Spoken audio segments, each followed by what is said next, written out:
a group of investors and entrepreneurs based here in Coburg in northern Bavaria, Germany, with a focus on, buzzword alert, deep tech, promoting deep tech for a resilient, sustainable, and daring world. With our company, Quadratum, we just bought the property complex of a closed furniture manufacturer with large industry halls, offices, and some undeveloped greenfield, which we want to turn in some kind of incubator, accelerator, ideas and innovation forgery. We call Deep Tech Feste, and Feste refers to Feste Coburg, one of the largest, best preserved medieval castle fortresses in Europe. Coburg actually is a rather small town in a rural area, but with a strong economic backbone, good infrastructure, and centrally located in the heart of Germany and Europe. And we've been true pioneers in international networking with the former Dukedom of Coburg, marrying their offspring to the whole world of high aristocracy. Most famous Prince Albert, the husband of Queen Victoria. But that's history. We are here to make future. As Gustav Mahler once said, tradition is not the worship of ashes, but the preservation of fire. So refurbishment in our Deep Tech Fest are almost completed, ready to fill it with life. A new book to be written, and one chapter of this adventure is the Quantum Trilogy project, together with you guys.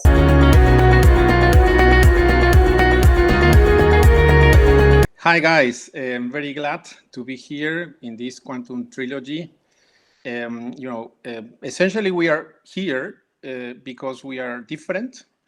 We are beautiful people, that are not happy with very easy lives, and we want to expose ourselves, expressing our opinions about quantum computing and quantum technologies.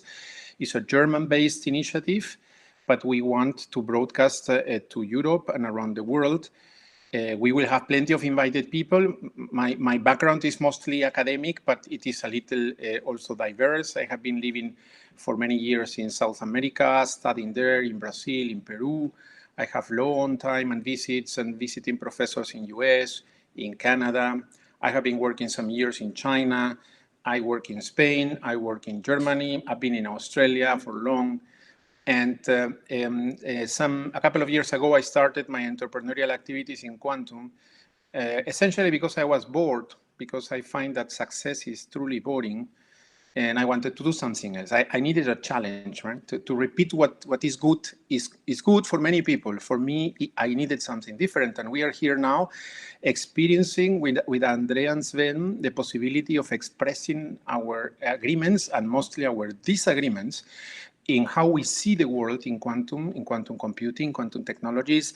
And we will talk about a lot of interesting stuff. But in particular, we are going to focus on the things that you don't hear easily around, right? That's unique. And I end up with an anecdote that I always told my younger researchers. If you go for a talk and you get the people there hearing you, say something that nobody can say in your place. That's more or less the goal. If you go there to repeat what the professors are saying, I mean, you don't need to go, just send the professor or send the book. And we three are here to say things that we expect that you don't hear frequently around, right? And to discuss and to bring wonderful guests and to make thought-provoking speeches and opinions in interdisciplinary things between quantum and everything.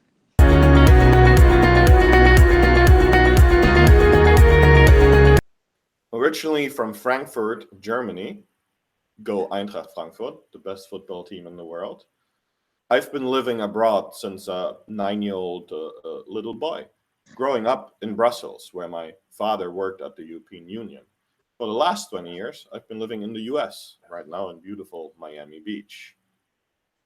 This has been an exciting journey, getting different international perspectives, growing up in the land of dreams and possibility here in the US, but I always find myself going back home, back to my roots, back to Germany. What is this combination of American entrepreneurship, capitalism, enthusiasm, aggressiveness, and the German values rooted in a more conservative, socially responsible, long-term perspective of the future? I do not have the answer, but I believe that quantum technologies are our chance to find and define a new future for all of us. And I want to do my part to make sure that Germany, Europe, and other countries and regions that do not typically sit at the head table play an important role in that.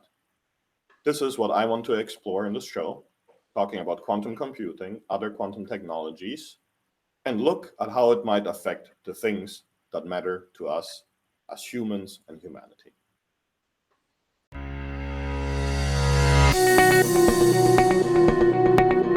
Welcome, everybody, to the Quantum Trilogy, a show about quantum technologies from a German abroad, a foreigner in Germany, and a German. Because we believe that quantum computing might one day change the world. In 1994, Peter Shor came up with an algorithm that he thought might show the potential of a quantum world. 4 years later, in Los Alamos, scientists built the first quantum computer with 2 qubits. 20 years later, in 2019, Google declared quantum supremacy. IBM did not like that. Today, in 2021, people are talking about the quantum winter. Where are we? What can quantum computing do? What can it not do? How do we dream big? And what is the role of all of us as Europeans, as humans, to make this happen? This is what the Quantum Trilogy will explore. What I really like about you, Andre and Enrique, is that you are both future and technology optimists. You're very open-minded. You're enthusiastic about quantum computing, but at the same time, yeah, you are down to earth. You don't fall for the hype, yeah, and you can, which I count as some kind of newbie. Sometimes I have difficulties. You can tell really what's rhetorics and what's really reality, and how does the reality look like, yeah. So they frequently promised us a rose garden in quantum computing. We are still wandering through the Death Valley under a merciless sun that's more scorching than enlightening.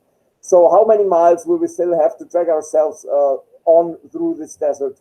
How far have we come on our way to the Golden Valley, and will we ever get there, or is this all a fata morgana in a distant future, a pie in the sky? So my unique question in quantum computing is, and this is your unique question, Kike. I got it from you, also I stole it from you, but it's really at the center of my intention here too. How far are we from usefulness in financial chemistry, machine learning, and optimization applications in quantum computing? Yeah, so maybe Kike, you can say something about this, about my concerns, and you can give me some answers, give us some answers, yeah.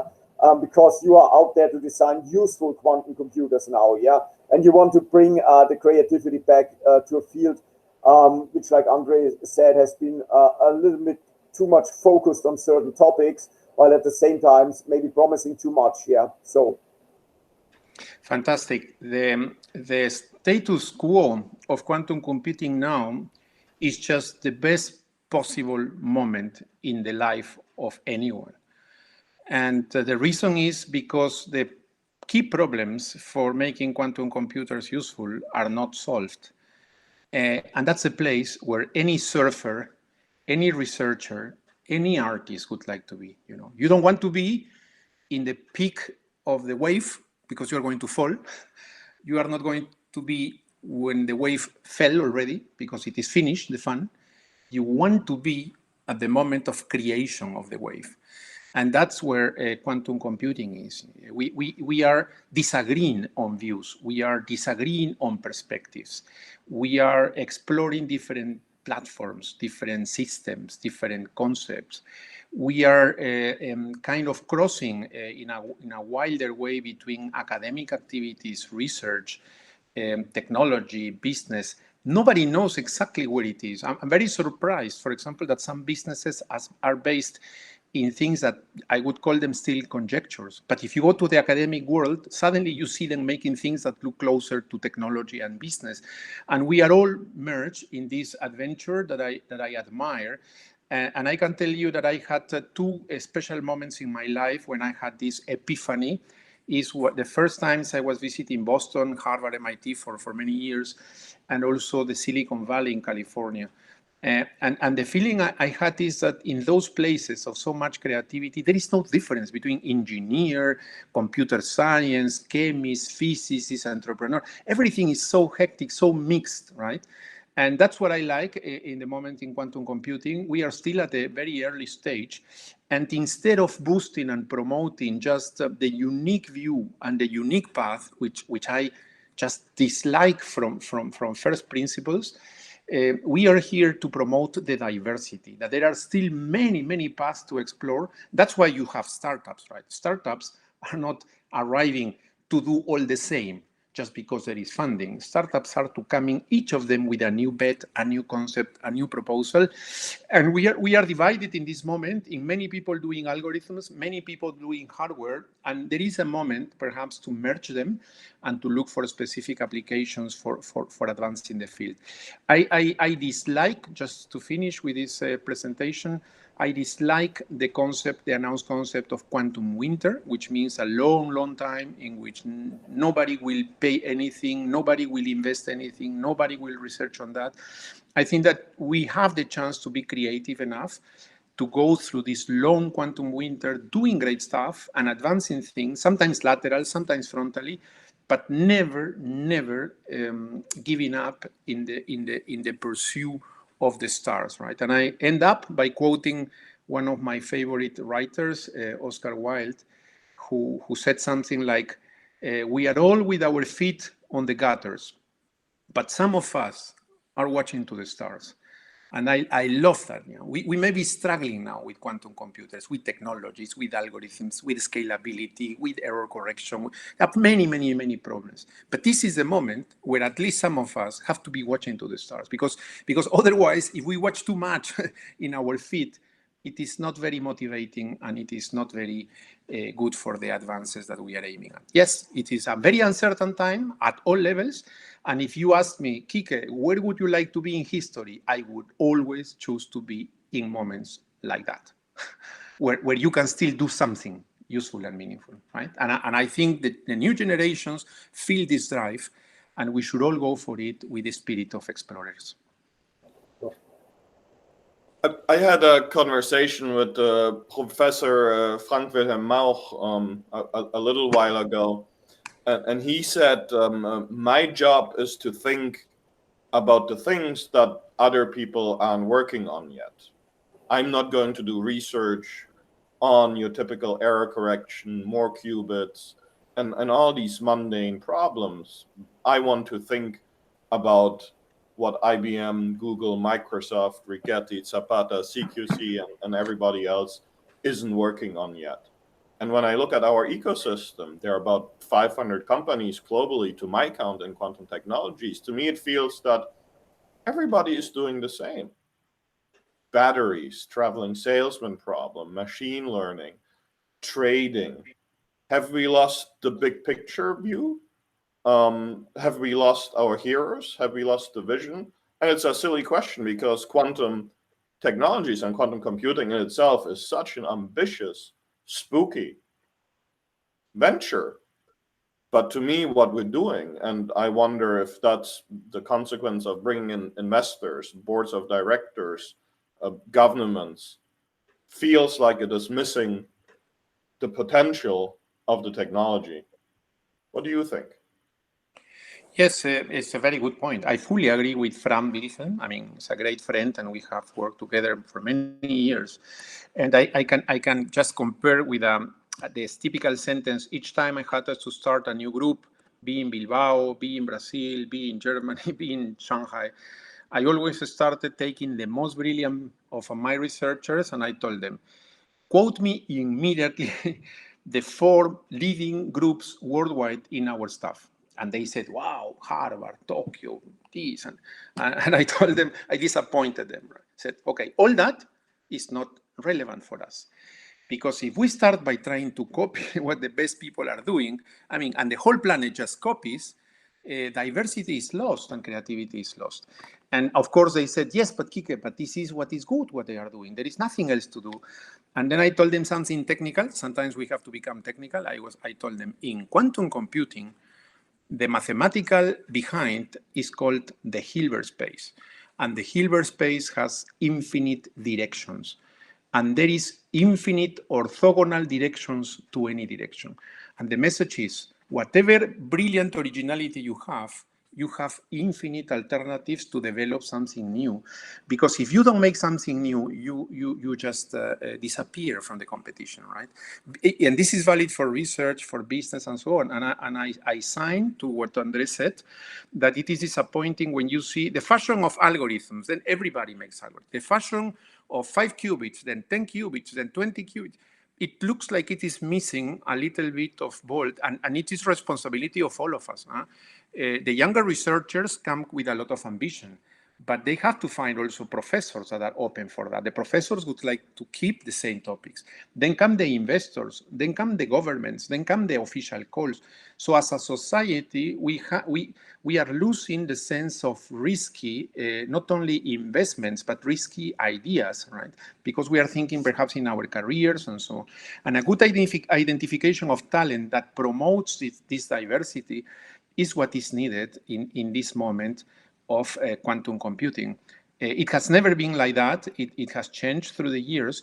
But in these moments, the more funding I see arriving, the more narrow are the diversity of the concepts. And that's why we are creating this podcast to open a little bit the path to other possibilities and other thought-provoking initiatives.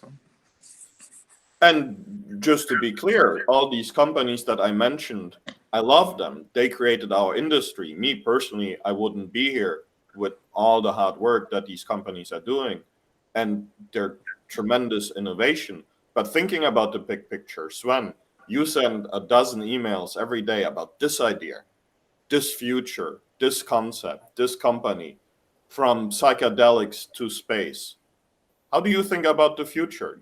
And looking as an outsider into quantum technologies, and as the German in Germany, what is your perception of what we're doing here? Are we creating the future, or is this just another incremental improvement? No, I think from the basic underlying concept and science and technology, it's of course highly exciting and poses a large potential for mankind for humanity to evolve. Yeah, and we are all, I think, as species on this epic journey from subjects of evolution to engineers of evolution, and I think this is really a largely I would say terra incognita. Yeah, so people need some maps for it, and there are people running around telling crazy and fancy things, which in the end turn out to be just to lead to some kind of disappointment. Yeah, but I think that's natural for any new, highly exciting field. Yeah, people explore. Yeah, that there is of course some kind of gold rush vibes in the beginning. Yeah, and later it turns out that the way to El Dorado is not really that short, yeah, and it needs a lot more to get there. And yeah, I mean, there will be some sharp learning curves ahead, yeah, and I don't know, Kike's right, we shouldn't maybe not call it a quantum winter, yeah, but there are sure disappointments along the way, yeah, and there will be setbacks to the whole industry, yeah, but right now, the markets are awash with private money. They are awash with public money. So if not now, when? Yeah. So if we don't take it to the next level, yeah, and get through this winter, yeah, and it should be a short winter, yeah. If we bring in some kind of creativity, yeah, there are developments in other technology fields which may act as an enabler, yeah, and vice versa. So try to be realistic, yeah, and I think, yeah, of course, the playing field will look different in a few years than it looks now, yeah, and it's up to us, yeah, because right now it's really as Kike said, it's a unique moment in time, or at least within the first half of the 21st century, and new millennium, that they say, okay, we have now really a lot of public money and private money pouring into new technologies, into the startup scene, yeah. And it's up to us really to fill it with life, yeah, and to seize this opportunity and make the intangible tangible, yeah.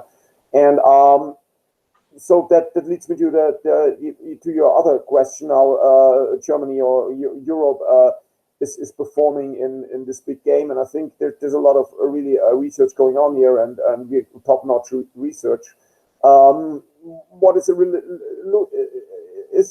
little bit still a lag or a deficiency here in Europe or Germany is that maybe we are more not the kind of people who really like to think big. Yeah, we are more hesitant, more cautious. Yeah, so and we are not really going out and trumpeting here we go and we are doing this and that. Yeah, so it's all a little bit more in stealth mode and you see, but there I think there's currently, and that makes me optimistic, currently really a mind change. Yeah, from the young generation, from politicians who see, okay, this is really a strategic issue. Yeah.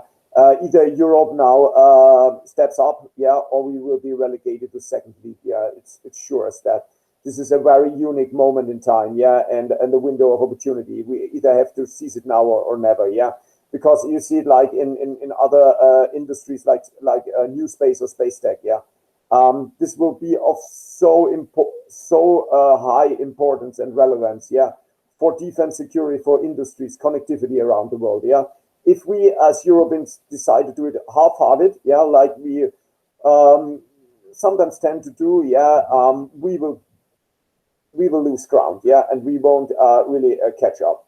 But the good, like in the Internet of Humans, yeah, we will never close the gap to Facebook, to Amazon, to Google, to the big Chinese players like Alibaba, Baidu, etc. We will never close that gap again. So that race is lost for us, yeah. But quantum is the opportunity to maybe open up a new gap, right? And absolutely. that is what that's where we have really good conditions and prerequisites is in the emerging Internet of Things, and this will be an even bigger market than the Internet of Humans, yeah. And that's where we have especially in Germany, where we have our key competences, like with decades of excellent engineering in machine building, for example, yeah. And so this is really a strong foundation. We can build a new architecture upon, yeah, and create a new industry and play a leading role, yeah. And so I think there's a lot of now there's really a lot of stuff going on. Yeah, we have the Munich Quantum Valley, the DLR, so the German NASA gets the Institute for Quantum Technologies. Ulm, you are very close to them, Kike. The German federal government just announced they want to invest 2 billion into quantum computing, and I mean, we don't know if all this money will be really, as always, spent in the most efficient and most meaningful and reasonable way. Probably not, yeah. But again, we are here, yeah, to really make sure that some of the money really creates a benefit and takes the industry further and helps to overcome this quantum winter, and after winter comes spring. Germany is the second largest spender in quantum technologies globally, so Germany is thinking big, and those are the questions that we want to explore here at the Quantum Trilogy. The three of us, we have a lot of open-minded, free conversations. Sven, you mentioned space tech, which is one of your passions. This week, just a couple blocks away from me here in Miami, Bitcoin Miami 2021, 12,000 crypto fanatics. Quantum computing and cryptocurrencies, is that a thing? Kike, what are some of these big questions and big topics that we will explore? Yeah, I was educated since decades with a prejudice, right? At the beginning, it was very easy, and it happened, for example, in the late 90s, that everything that was conventional, you added the quantum adjective and it became fancy. Then some years after came a lot of prejudice. So essentially everybody just putting a quantum on top of whatever was censored, like say, oh, come on, that's not a serious way of doing research, right? And now we are back to a more friendly and open-minded approach, because it is more than just a fancy paper. We are speaking about technologies and about business and changing the societies. So for me, I am working on that, by the way, on relations of smart contracts and blockchains related to quantum computing. And one of the main reasons that we are finding with some experts is not, as everybody thinks, the capacity of quantum computers to compute things better than supercomputers, is because in the blockchain, one of the critical issues is the consumption of energy that is growing exponentially, and nobody has a clue how to stop it. You know, there are situations where the blockchain is already consuming energy equivalent to a whole country during 1 year. And this cannot go ahead. So if quantum computers may enter into the blockchain, not thinking in how to make it faster, but just to reduce brutally energy, is already an achievement. Other colleagues also from Spain were commenting to me some weeks ago that nobody takes care of the famous Nature paper of Google for the quantum supremacy, because there was a plot in that paper where was the balance of energy. So everybody was focused is it faster, is it more powerful? But there was a plot of how much energy that experiment needed and how much energy you would need for making it a supercomputer. And the number of millions of times more was overlooked, but this is also another reason for bringing quantum computers. So nobody should be surprised if in few years there is a huge move of the society and investments towards quantum computers, not because they reach advantage, but just because they consume less energy. Right. So we have to be more open to the creativity of people and the necessities of each technology. And then blockchain, crypto space, smart contracts are for me a natural extension to the quantum computing efforts, combined with cryptography and improving things. But when you mention the story of space, where Sven is an expert and has some strong interest, I was very surprised when I was invited also to the German Aerospace Agency opening of the first Quantum Technology Institute in Ulm a couple of weeks ago. And of course, I saw the introduction and the presentation of 5 labs, all labs already running. I said, where? I mean, I never saw quantum computers in those centers. And suddenly you see, no, it is quantum sensing. It is associating gravitational models to BECs and to cold atoms. Is imagining perhaps putting quantum computers at a very high altitude where you will not have problems with pressure and temperature, or making experiments up for the sake of building new materials and new chemicals without the problems of noise, of background. So I think that wherever we go and wherever we see, quantum will have something to say, but not in the usual way. No, what I call the usual way that I fight against is the simplification in front of the wonderful opportunity of diversification of ideas. If everything is just saying, I have 5 qubits, then make me 10, and when you have 10, make me 20, and all of them are useless because you need millions, this path is so narrow, and it's like a sect, as André said. If we have 2,000 startups, all of them doing that, it doesn't sound exciting. Of course, if this is the only thing to do, then that's it, right? But fortunately, no, there are many alternatives around quantum sensors, about quantum computing, about hybrid measures, combining digital with analog quantum computers, creating quantum neural networks, combining with the space, taking it for arts, combining this with crypto space activities for weather, for example, predicting better turbulent regimes of fluid dynamics for the sake of, or a dream that some of us share. We don't say it frequently because always it is criticized, right? But you know that in the Pacific Island, there are some islands, the atoll that is exploded by the French government frequently to make tests, right? Nuclear tests. You know why they make nuclear tests? Because nobody can make simulations of those explosions. In the moment where we will be able to make simulations, these nuclear explosions will be avoided.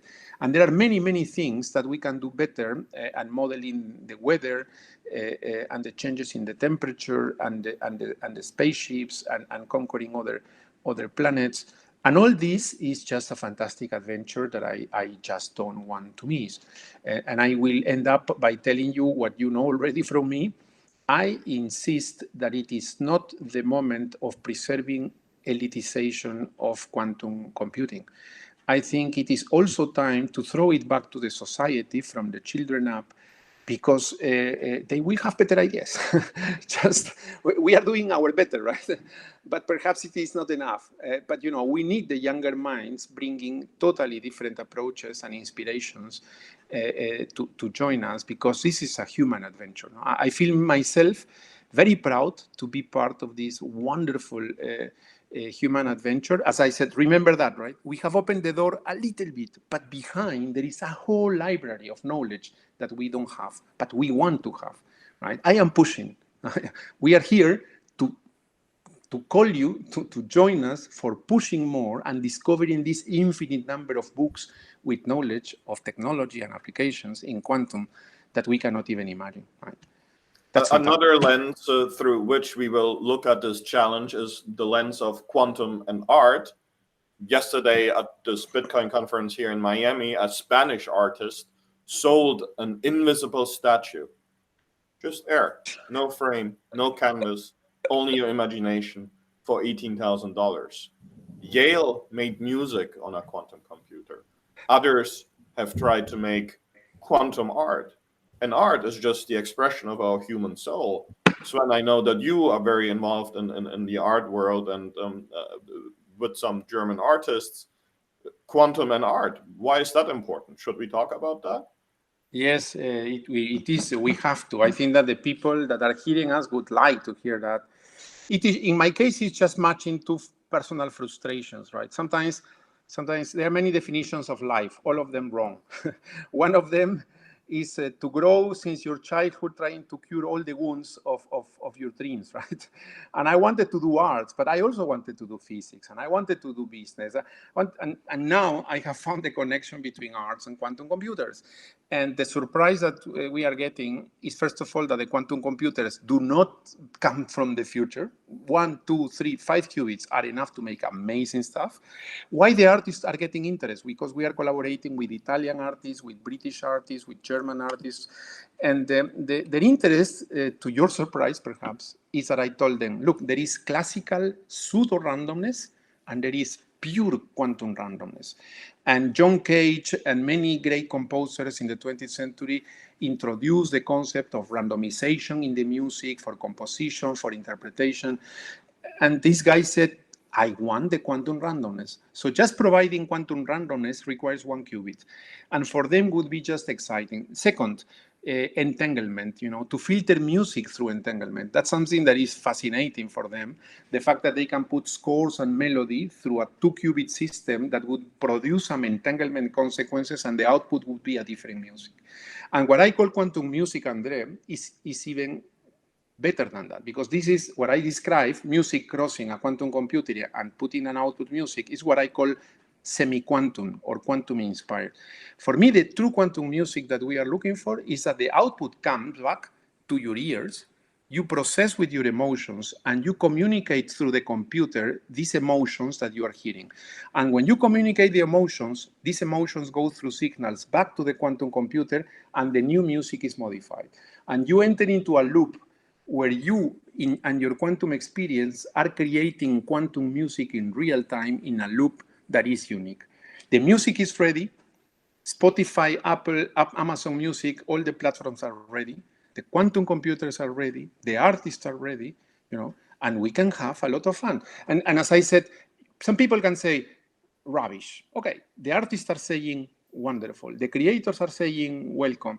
In my opinion, if you see it from the broad scope that we are discussing in our quantum trilogy, it's very easy. I mean, this will help us to survive the quantum winter. We need devices, we need gadgets, we need education, we need to keep the ball rolling. And one day we will get our wonderful applications too. But in the same way that sound was turned into music, in the same way that wood, metal was turned into musical instruments, in the same way that writing turned into scores for music, you see, atoms, superconducting circuits, qubits, are also a matter that have to be used for arts and music.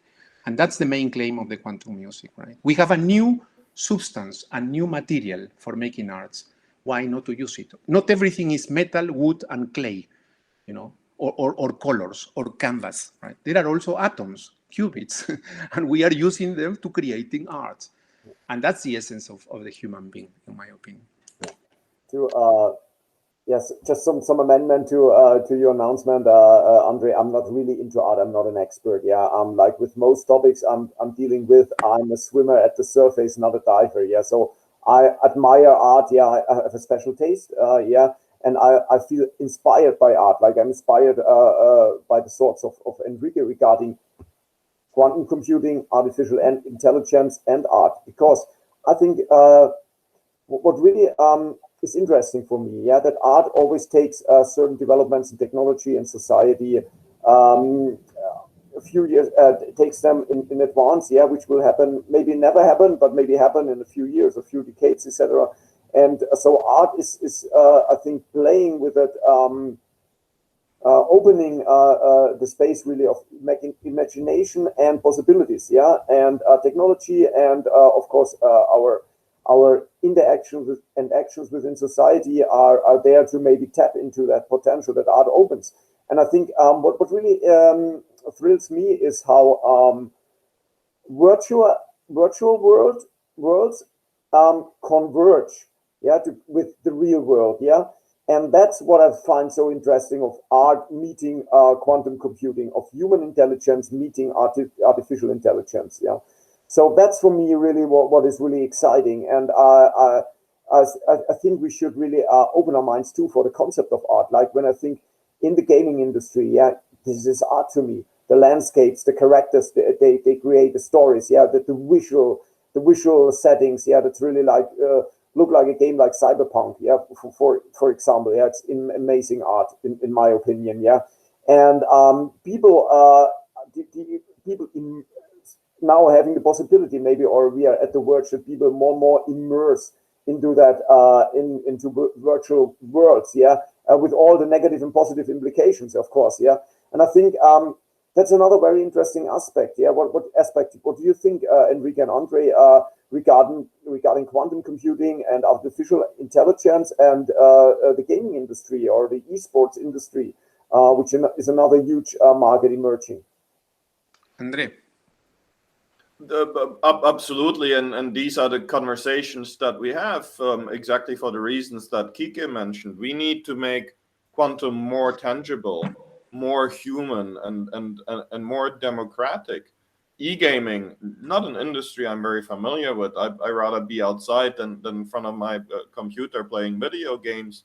But just a few miles away from Miami, Magic Leap, one of the largest gaming companies in the world, a huge industry, bigger than movies, bigger than entertainment parks, bigger than most entertainment products that we as humans consume. And absolutely. How can there are a lot of creative minds in this industry, yeah, and this is really a culture of its own, yeah, and it's really I think significant of our modern times, yeah, and it's really a fascinating field, yeah.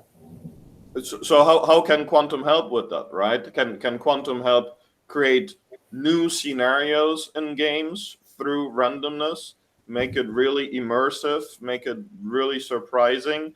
I had a fantastic conversation with an entrepreneur that does image rendering on quantum computers for video games, but also for Hollywood and Bollywood. Fantastic, really focused, creative application, because image rendering is so computing intensive and so expensive and so slow. It is a huge bottleneck for any kind of visual artist, that quantum computers really can open up new horizons. Another fascinating conversation that I had, and a topic that I'm super interested in, was with Professor Claricia Ayali at the UCLA, who does quantum biology. And in our body, we have qubits. They are naturally in a state of entanglement at the very microscopic level. We can observe this in our organism. And the question is, can we use these properties that we find in nature, in biology? And we've talked about neuroscience before, Sven and Kike. We've talked about psychedelics. Again, not my thing. I prefer to stick to German beer. even here in Miami, but a big industry that is getting more and more recognized. The quantum brain, quantum neuroscience, quantum psychedelics. Yeah, These are important topics that we need to look at as well, yes, right? But these are very, very polemic topics, and of course, we would have the right guests to discuss this. We may even have to separate them, the guests, because there are very, very, very conflicting views. I follow the field since many years.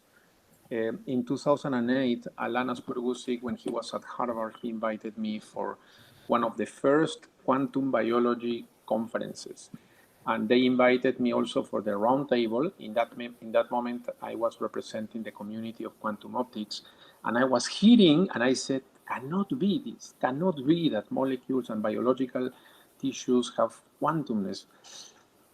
But I was impressed because the presentations were very formal, very serious. But after 12 years of, 2021 now, there is again a division in the community. Some of them claim that it is already proved that for example, this phenomena of capturing the light by the photosynthesis, involves some quantumness, and there is another group of people that claim that it is already disproved. And this debate is still open. And every time you have in physics a debate in biology, the only solution is just to make experiments. It's not by calculating or speaking.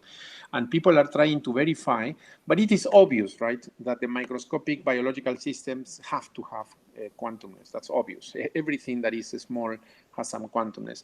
What is not clear is whether the efficiency in the capture of light through the photons for the photosynthesis process is truly quantum or just needs classical modeling. That's the opinion. But this is fantastic. And perhaps we would also dedicate, André and Sven, some time, because our great colleague and friend, Roger Penrose, Nobel Prize in Physics recently, is one of these guys crossing the red line and claiming that the brain has to be fully quantum, because consciousness can only emerge and the decision-making can only come from quantum physics. Yeah. Otherwise, we would not be free people with free will. And so it's a very polemic thing, because I have heard Roger Penrose for hours in talks. And he's never formal. He's just conjecturing and conjecturing, which is, of course, fantastic. He got his Nobel Prize. That just reminds me of a tweet you posted or tweeted yesterday, yeah, about co-modular design. Maybe you can elaborate a little bit on that, yeah, the software and the hardware. So yes. We had a small intellectual confrontation with Sven on Twitter, as usual, and he really put the finger where it hurts. Because I was speaking, the psychologists model the brain as purely software. Now people, the neurophysiologists, are describing the brain only as hardware. But I was totally shocked that in this paper in Nature this week, they were not describing the brain, they were describing literally consciousness. And all the description was just electrical fields going from one part to the other of the brain. And I was saying, man, consciousness is not, you cannot tell me, look, consciousness happens when these three parts of the brain connect. That is not consciousness. Consciousness has to describe this sense of self-awareness that humans have for perceiving things, describing colors, emotions, arts, creativity, survival. It's something very, very special. And the tendency now is to say consciousness happens when three parts of the brain connect with these frequencies. I would never be satisfied with such a definition. And then Sven told me, what do you call mind, right? Because I was defending that it needs the software. And it is true that in the history of computing, we have separated hardware from software, but it is artificial. And some people times forget that when people say software, they see it is just math. Yes, but it is math that has been created in the brain, right? So let's say when we say the software, in fact, the software exists also encoded in our classical brain for describing the interactions and the algorithms of the hardware. And in quantum computer, we are even worse, because we have the notion of quantum information.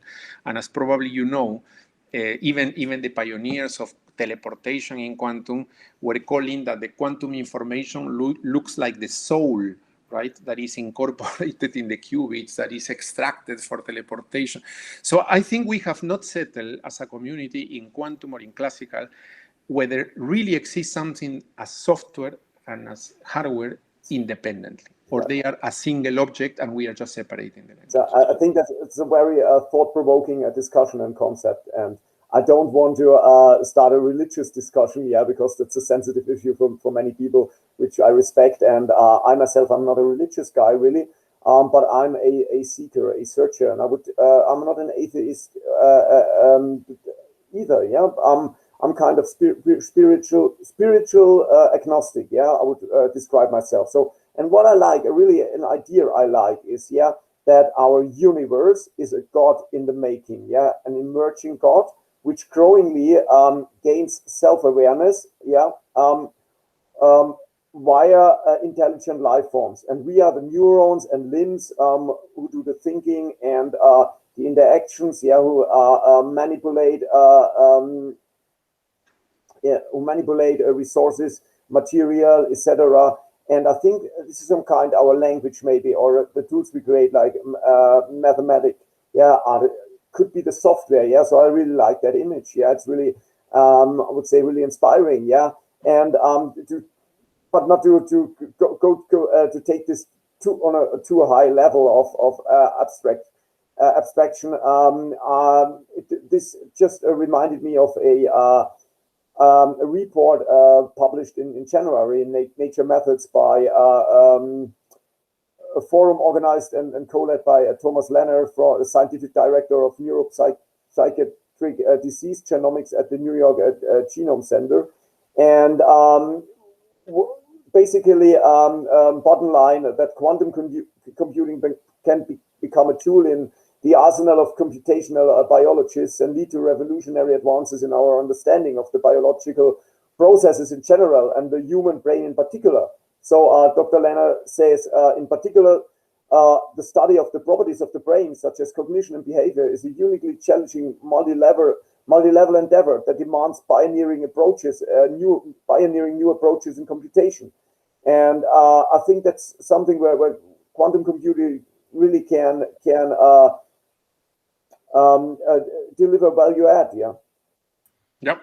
And I probably need to update my very own operating system, because my brain is stuck in the classical age. But the measurement problem of quantum mechanics is what gets me up in the morning. I believe in many worlds, and that is my personal vision. A more sober topic, maybe, that I'd love to explore in one of our future episodes is quantum and defense and national security and supply chain.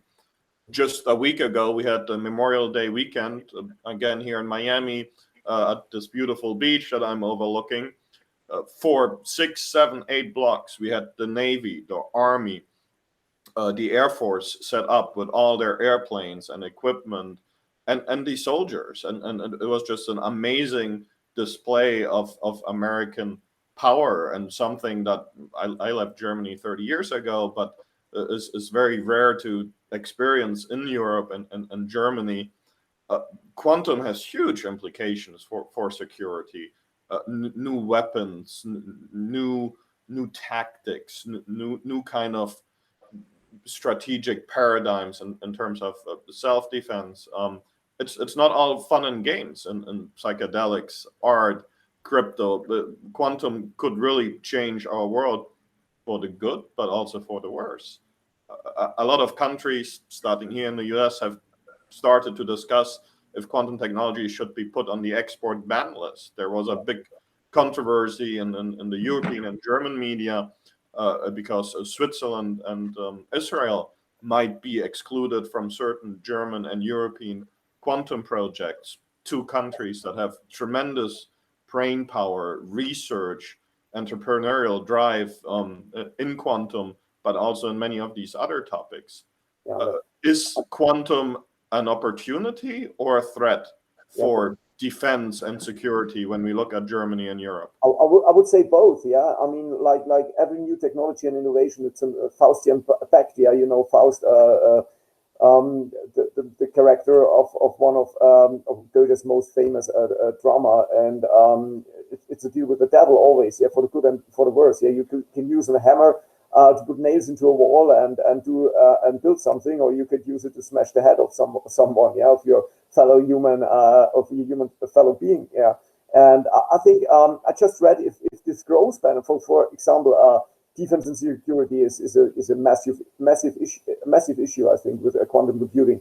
What I recently read is that if this growth pattern continues, qubit processors could be capable of cracking one of the most widely used types of encryption, the reverse Shamir-Edelman RSA encryption, and solving complex problems in simulation within the next decade. So I think there are massive implications. Yeah, even if they are not really tangible right now. Political leaders, of course, should be very aware of the potential, the destructive potentials, and to develop strategies to make our industries and our defense and security systems resilient. Yeah, from of course at the national level. Yeah, also to the private level. Yeah, and cybersecurity is of course one of the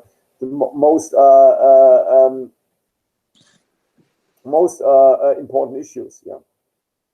I have a story to tell about this issue because, as you know, I have been working between US, Europe, and China for many years.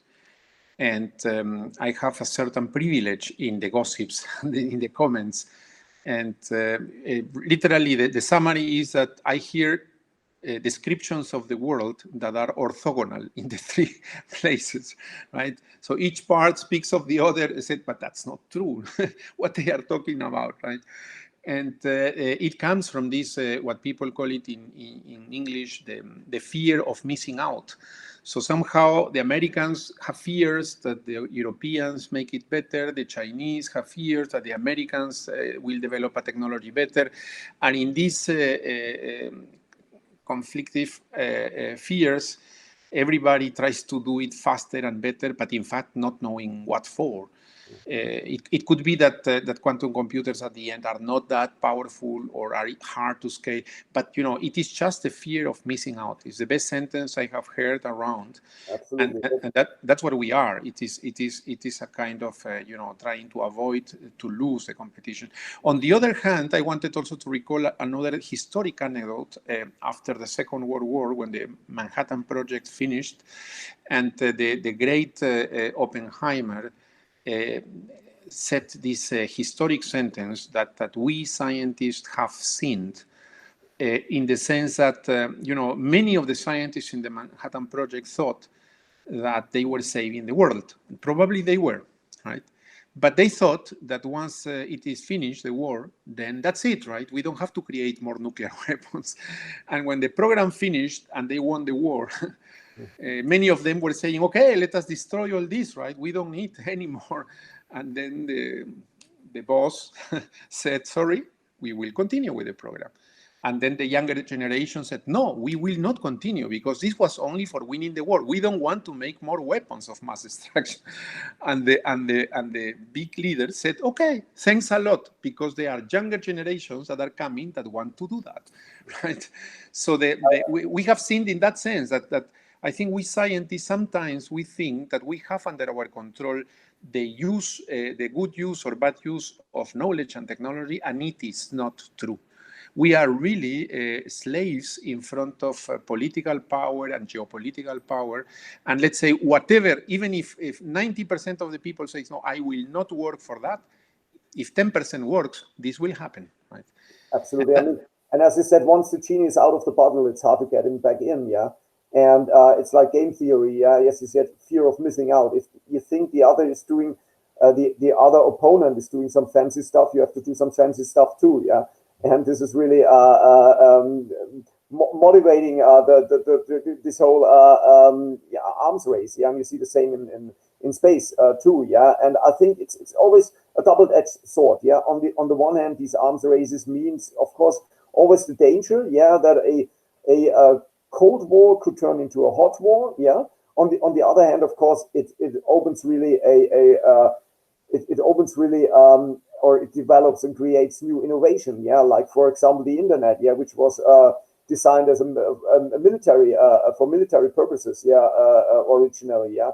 The same is true for nuclear power, of course. Yeah, you can use it for nuclear weapons, or you can use it to produce energy. Yeah, a very low carbon energy on a very resource efficient on very area on a small area of land compared to other energies. Yeah, of course it has certain risks, certain problems with nuclear waste. Yeah, but in general you can use it for the good or for the bad. Yeah, so I think that's always some kind of almost say some kind of quantum state. Yeah, with technology. So, and I think that's a fascinating thing. Yeah, and people, our brains will always explore all possibilities, and the evil ones too. Yeah, that's how we are as species. Yeah, and I only think that the way really to prevent this, that we turn it into good, is really to move upwards on the evolutionary ladder as our species. Yeah, and become ourselves a more advanced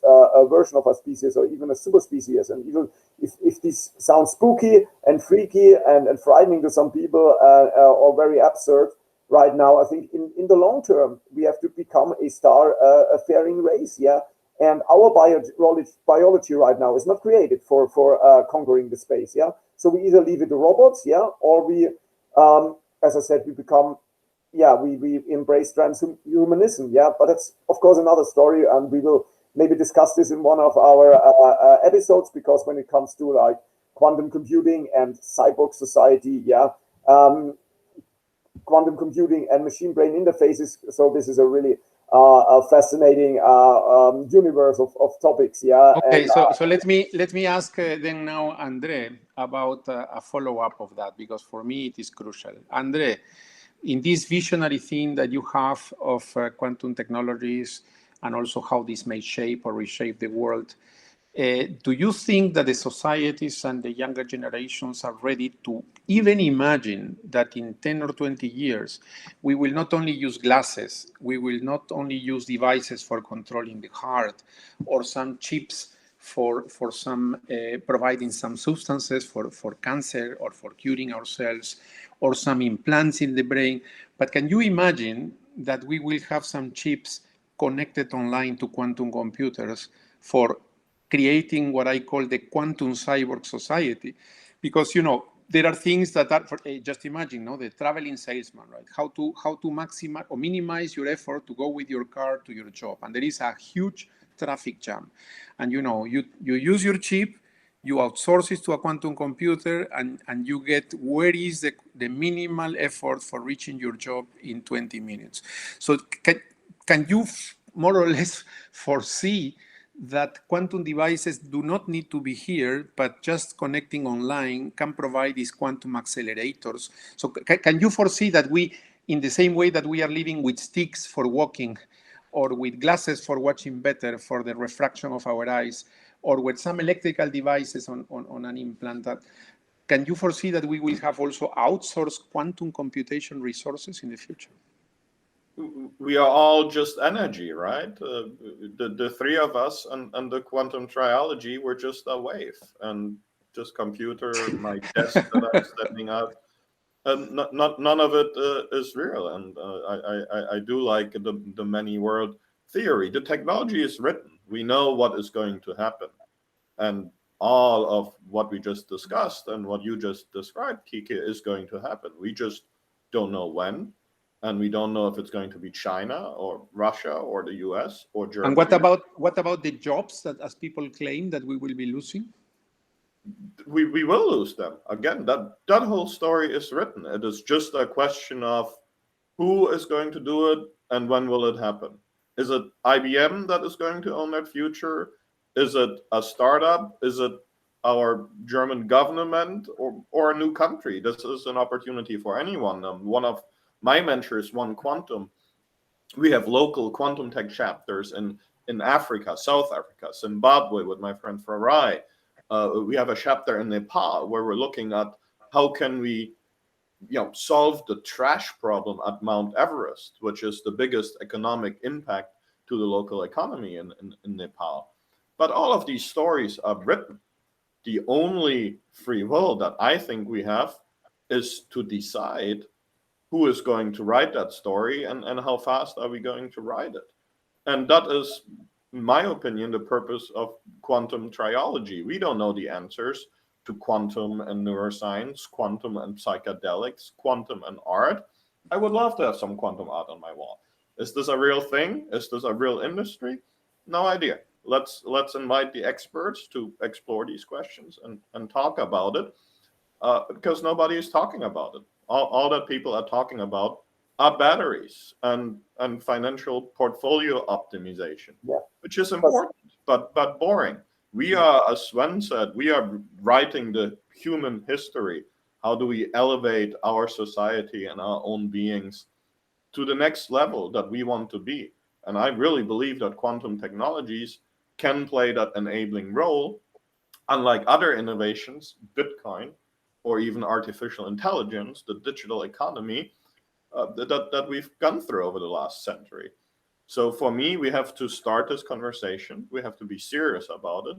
We have to be open-minded about it, because it is going to happen. Absolutely. I have a question for Sven. You know, many years ago, I was lecturing in the south of France, in Corsica, in an island, and suddenly in the program, they brought us, for the younger students, I was already a professor, an ex-scientist who is a business-minded person. And he really shocked us completely, and he provoked us the whole time. But there is something that I never forgot, and I wanted your opinion. He was telling me, accept it. People buy for the business, right? And I'm relating this to quantum computers. The people buy what they don't need. People buy when the product make them fantasize about something. And then he gave the painful example from me, because I know it from firsthand, 4 years living in front of the Ipanema beach in Rio de Janeiro, and also by side the favelas. And then the guy said, you go to the favelas in Rio de Janeiro, in all their poverty, all their lack of education, what do you find in these miserable houses? A huge television of 100 inches, because they just want to dance samba and to watch football. Yeah. So it's not the people, his message is think like a businessman, you know, nobody buys what people need. People buy what makes them dream. What do you think? In quantum computing, are we needing such a thing? Because I love that. I think so, and it will come naturally, because we humans are not, we are very much irrational species, and we are not rational automats, and I don't think that's what I always find a little bit strange, that people want to create like artificial intelligence. You can now lead endless discussions whether we already could call what we have artificial intelligence or not. I think it's intelligence. If you do it in a strict sense, you can't say that we have any AI right now. But I think, why should artificial intelligence really mimic or imitate human intelligence? Why can't it be an intelligence of its own? So because humans are in many things great, what you but on other things we are totally, which is not a bad thing, or not necessarily a bad thing. We are just irrational. We are playing around with things. We get distracted. We get carried away by stuff. We have certain desires, etc. I mean, that's all what makes a human being. And I mean, education can of course shape you in a way that you use it for yourself, for the good and for the better of the world and the people you are involved with. And I mean, that's why we are here, really, and we should not stop playing around, and creating waste and redundancy, or maybe that what we create as redundancy, will turn out later to be of use. I mean that's evolution. You have some kind of gene pool, and the mutations suddenly, you think, okay, what kind of what kind of use do they have? Then the environment changes, and suddenly the mutations are the one who are the fittest, for the new environments, that emerged. And a few points in this respect you mentioned both, which I find very interesting. First is, of course, energy consumption. Yeah, sustainability, it's a big issue. We all know the challenge of climate change is a huge challenge for the whole of the world's civilizations. Yeah, and we need to cope with it. Yeah, and there. On the other hand, we want to have more digitalization, yeah, and this means more energy consumption, yeah, of course, yeah, and even if we have some kind of more energy efficient technologies and energy saving, there's some kind of rebound effect, but with disruptive technologies, yeah, and their promise, yeah, the potential like quantum computing or neuromorphic computing, yeah, we can make computing more energy efficient. Yeah, neuromorphic computing you could use maybe for AI on edge, and maybe later quantum computing as well for data centers. We don't know, or special applications of data centers. Yeah, but this is a way to make our world more sustainable, and which is just the other side of the coin of resilience. Yeah, that's what we all want to be. We want to live as long, as healthy as possible. Yeah, in a peaceful, inspiring environment. Yeah, and intact nature. I think we all human beings share this with our ambitions and to maybe establish a family or to live in a friendly environment and stuff like that. Yeah, and I mean that's of course a great potential. Yeah, to save energy via computing. Yeah, and we have these two novel concepts and technologies: quantum computing, neuromorphic computing. Yeah, and we also have quantum computing to the more weather-dependent energy renewables we have in the grid, the more decentral energy consumer and batteries and production facilities we have with e-cars, with solar, wind, etc.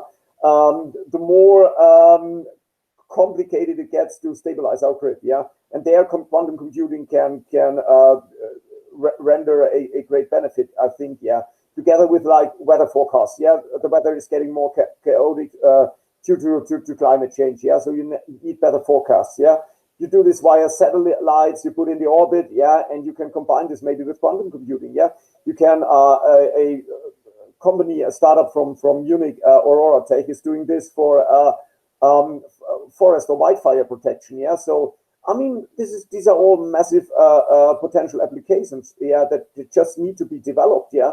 And I think there's a really huge reservoir for ideas and trying to tap into this reservoir. Yeah, and of course, as André, you said, the most I wouldn't call it boring really, but when people think of quantum computing, I mean, maybe the first they have in mind is as an application is in the financial industry. Yeah, so that you have that you deal with a lot, or in general you deal with a lot of data in real time, and you have to somehow process them and find meaningful patterns. Yeah, and that's where, of course, quantum computing comes into play. Yeah, and the same is true for the chemical industry. Yeah, we have a lot of combinations. Yeah, you need to calculate with. Yeah, to create new kind of compounds. Yeah, and of course the classic high performance computing is easily coming to its limits, and so quantum computing comes into play. Yeah, and I think a very interesting thought that was raised by you is, of course, the brain. Is the brain quantum? Yeah, I would say